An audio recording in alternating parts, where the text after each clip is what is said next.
We begin at 11 remembering Douglas County Sheriff's Deputy Zackari Parrish. Thanks for joining us today. I'm Mitch Jolnicker. And I'm Nicole Brady. Despite the fact that Deputy Parrish was only in law enforcement for about 3 years, we're hearing stories about the tremendous impact he had on the people he encountered. Denver 7's Megan Lopez spoke with a young woman who says Parrish saved her life. And Megan is live now at the memorial for that fallen deputy. Megan, this woman says she's thankful he arrested her.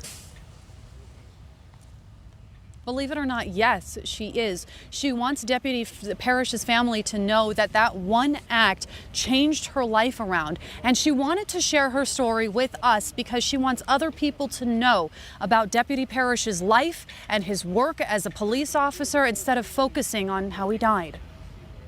Deputy Parrish actually made contact with me November 14th at 4 o'clock in the morning.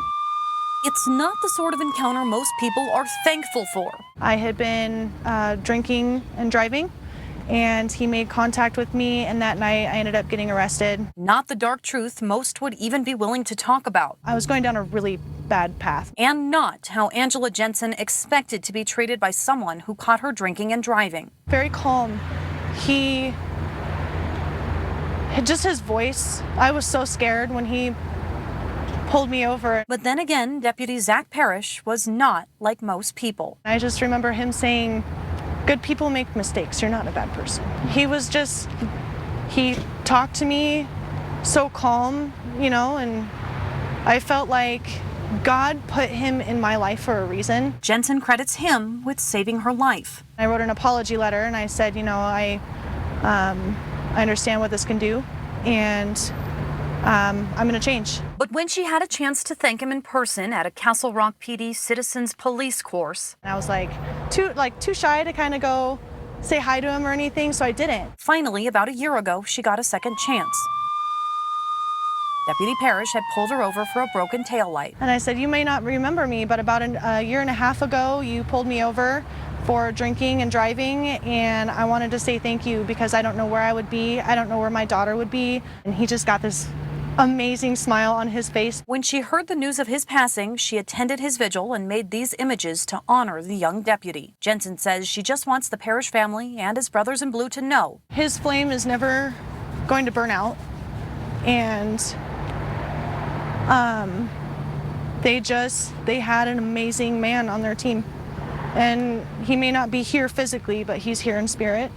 And the best thing that we can do is keep him in our hearts, and he'll go everywhere with us. And the memorial here outside of the Douglas County Sheriff's Office substation keeps growing and keeps growing. I've seen more than 24 people come in just the past couple of hours. I wanted to show this one note to you. This was written by Braden Montgomery. He's 8 years old, and he writes, "Dear Deputy Parrish, thank you for being a good cop to us."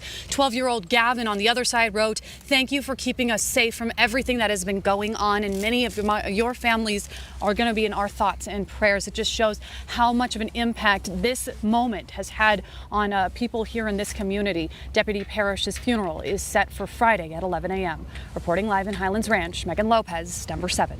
And so many people have expressed to us that they want to support Deputy Parrish and his family. The church, we can tell you, will only take flower donations till Thursday, tomorrow, and only during business hours. Also, Douglas County sheriffs tell us they cannot accept any food donations. If you want to donate money, you can take that to the Highlands Ranch substation. There's also a GoFundMe for the Parrish family. We have a link to that on thedenverchannel.com.